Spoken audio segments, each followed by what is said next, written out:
I want to start with a game, okay? And to win this game, all you have to do is see the reality that's in front of you as it really is, all right? So we have two panels here of colored dots, and one of those dots is the same in the two panels, okay? And you have to tell me which one.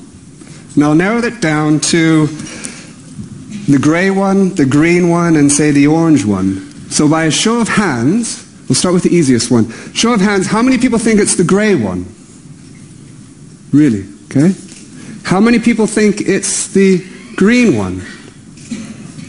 And how many people think it's the orange one? So pretty even split. So let's find out what the reality is. Here is the orange one. Right? Here's the green one.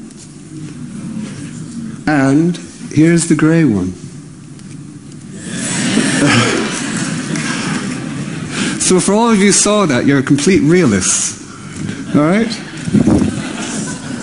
So this is pretty amazing, actually, isn't it? Because nearly every living system has evolved the ability to detect light in one way or another. So for us, seeing color is one of the simplest things the brain does. And yet, even at this most fundamental level, context is everything.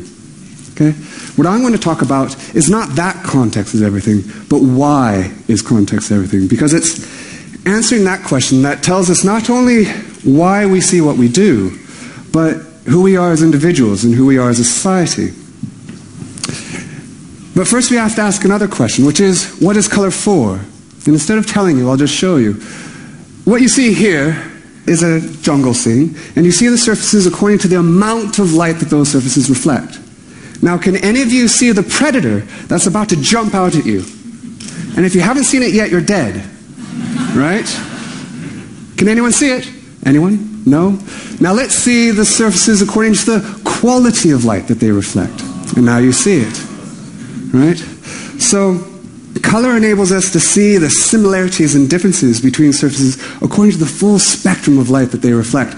But what you've just done is in many respects mathematically impossible. Why? Because, as Berkeley tells us, we have no direct access to our physical world other than through our senses.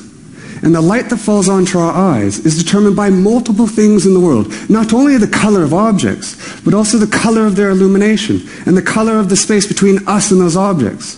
You vary any one of those parameters and you'll change the color of the light that falls onto your eye. This is a huge problem because it means that the same image could have an infinite number of possible real-world sources. So let me show you what I mean. Imagine that this is the back of your eye, okay?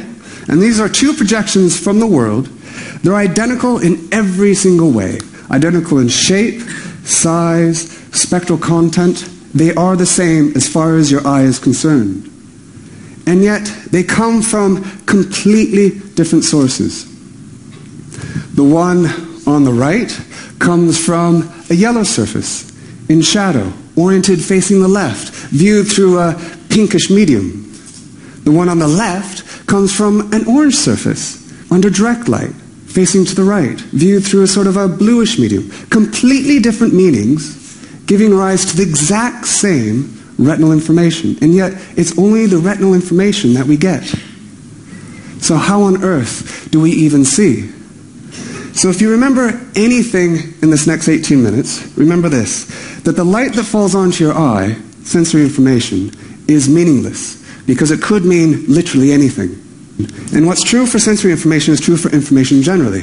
There's no inherent meaning in information. It's what we do with that information that matters. So how do we see? Well, we see by learning to see.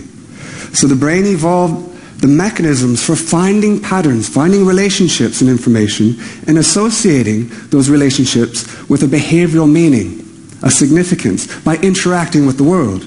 We're very aware of this in the form of more cognitive attributes like language. So I'm going to give you some letter strings, and I want you to read them out for me, if you can.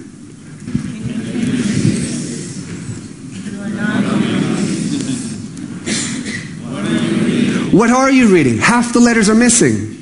Right? There's no a priori reason why an H has to go between that W and A. but you put one there. Why? Because in the statistics of your past experience, it would have been useful to do so. So you do so again. And yet you don't put a letter after that first T. Why? Because it wouldn't have been useful in the past. So you don't do it again.